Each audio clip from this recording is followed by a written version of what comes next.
तमाम उलमा हजरात इकट्ठे हुए, फिर उस तकाफुल की टर्म्स एंड कंडीशन तय की गई कि ये हलाल कैसे है और कैसे होगा। तो उसका सिस्टम उन्होंने बनाया यूनिट लिंकिंग सिस्टम।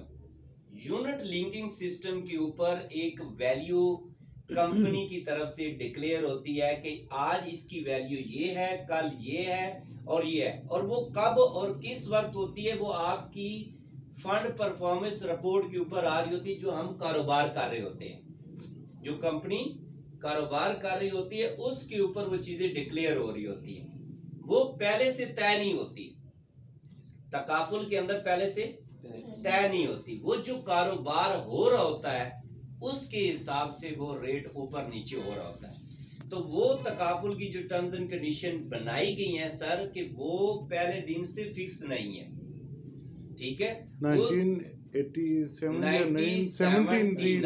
1979 में सूडान के अंदर ये तकाफुल का सिस्टम प्रॉपर एग्रीमेंट वहां के बोर्ड ने अप्रूव्ड किया था।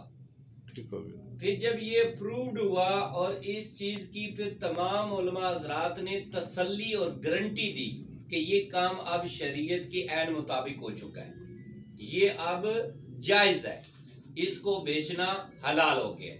अब ये हमारे लिए काम जहाद हो गया, हमने अब लोगों को गुमराह जो हो रहे थे उनसे बचाना शुरू कर दिए, जो सूदी मामलात में पड़े हुए थे उनसे निकल। अब यहाँ पे कोई कस्टमर आपको कहता है कि हम उन उलमा हजरात को भी नहीं मानते, मैं उसकी लिस्ट भी प्रोवाइड कर दूंगा कि वो कौन कौन से ऐसे उलमा हजरात थे जिनके ऊपर ये बोर्ड बनाया गया था। ये भी हमारे पास नॉलेज होना चाहिए। कोई भी बंदा किसी भी वक्त ये भी सवाल पूछ ले, वो कहते हैं मुझे उन पे भी एतमाद नहीं है, तो आपने बोलना है मादरत के साथ, आप जो फिर मुसलमान हैं फिर आपको अपने मुसलमान होने पे भी एतमाद नहीं है। हम पढ़ते हैं ना पहला कलमा ला इलाहा इल्लल्लाह मुहम्मद रसूलुल्लाह, तो इसके बाद मुझे यकीन है कि अल्लाह ने मुझे मुसलमान कर दिया। अगर बंदा इस कलमे पे भी एतमाद नहीं कर रहा, यानी उन उलमा हजरात पे एतमाद नहीं है, और उलमा हजरात वही हैं जिनके पीछे हम नमाजें पढ़ रहे हैं, जिनके पीछे जिनके कहने पे हम रोजे रख रहे हैं, जिनके पीछे जाके हम नमाज जनाजा पढ़ते हैं, जिनके कहने के ऊपर हमारे निकाह हो रहे हैं, वही उलमा हजरात हैं। उन पे सब वो चीजें जायज हैं। जब पॉलिसी लेने की बारी आ रही है वो नाजायज हो रहा है काम। बात समझ रहे हैं? तो उसे कहना सर हमारा उन उलमा हजरात पे इसलिए ईमान है कि क़यामत का रोज भी अल्लाह ने एक मुकर्रर किया हुआ है। फर्ज करें कि वो भी झूठ बोल रहे थे, फर्ज करें मान लेते हैं, एक दफा उनकी भी बात मान लेते हैं, कस्टमर की भी, ऐसे तो नहीं है, जिद तो नहीं ना पकड़नी चाहिए, मान लेते हैं। तो उन्होंने कहा सर अल्लाह ने क़यामत का दिन भी इसीलिए मुकर्रर किया है कि फिर सारों ने फिर नामा माल में खड़े हो जाना है कि भाई आपके बुनियाद के ऊपर हमने तकाफुल बेचा था, तो हमने की थी नीयत आपके पीछे, यही करते हैं ना नीयत, पीछे इस इमाम के अल्लाहु अकबर। अब मुझे नहीं पता कि इमाम साहब का वुजू है या नहीं है, मुझे नहीं पता कि इमाम साहब पढ़ क्या रहे हैं, मैंने नीयत पीछे कर ली है, पीछे इस इमाम के। अब मेरी नमाज कबूल है अल्लाह की बारगाह में। अब उसका और अल्लाह का मामला है जो पढ़ाने वाला है कि उसने वुजू किया कि नहीं किया, उसने नमाज सही पढ़ाई है कि नहीं पढ़ाई, ये मामला उसका और अल्लाह का है।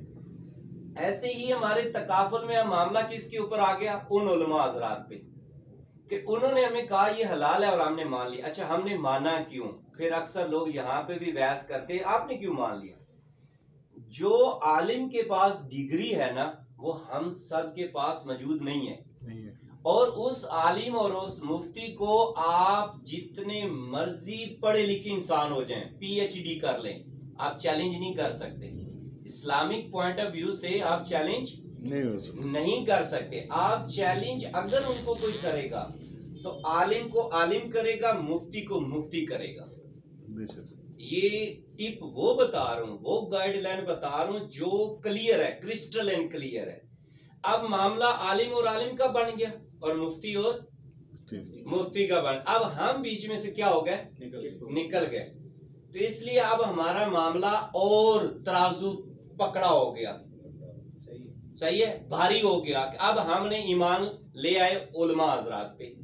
अब उलमा हजरात को हमने आखरत वाले दिन कटारे में लाना। जो कस्टमर हमें कहेगा यार तुम तो सूदी काम को हलाल कैसे बना रहे हो, उसे कहना नहीं नहीं सर ऐसे नहीं सर, अगर ऐसा मामला है तो फिर आप नमाज पढ़ने मत जाएं मस्जिद में और उस इमाम के पीछे फिर सर आप नियत ना करें। फिर सर ये मुझे दिल दुखा देने वाली बात करेंगे, हम यही नियत करते हैं ना पीछे इस इमाम के, कहना सर वही मौलवी होता है जिसके पीछे आप नमाज पढ़ रहे होते हैं तो घर वालों को कहते हैं अल्हम्दुलिल्लाह मैं नमाज पढ़ के हूँ।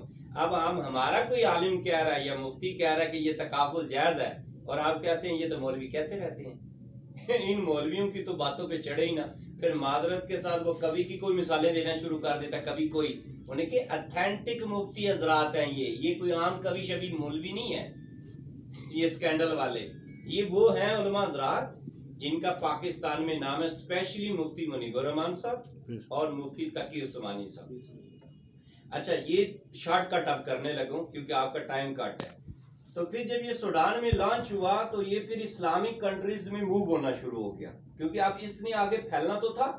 ये फिर मलेशिया में, ईरान में, सऊदी अरब में मूव होता होता पाकिस्तान में कब आया ये भी पता होना चाहिए है। ये 2004 में मुतारिफ हुआ और मुतारिफ हुआ मीज़ान बैंक में। अब ये थोड़ी सी रोशनी सुन लें। डायरेक्ट कंपनी 2007 में आई पाक कतर की, जहां पे अब आपने स्टार्ट लिया, मगर पहले ये मीज़ान बैंक में मुतारिफ करवाया मुफ्ती तकी उस्मानी साहब ने। पाक कतर के नाम से उनकी पहली ही प्रोडक्ट उस सिस्टम में तकाफुल की लॉन्च कर दी थी उन्होंने। 2004 में जब ये लॉन्च हुआ तो फिर बाकायदा तौर पर तकाफुल की कंपनी आई पाक कतर के नाम पर। 2007 में उन्होंने काम करना शुरू किया। 2 कंपनियां तकाफुल के ऊपर इस टाइम प्योर काम कर रही हैं, जिसमें अल्हम्दुलिल्लाह जिसमें आज हम बैठे हुए हैं, दाऊद फैमिली तकाफुल और एक पाक कतर तकाफुल। वो 2007 में है, हम 2009 में है, ठीक है, जिसकी हमारी रजिस्ट्रेशन 2008 में हो चुकी थी। हमारी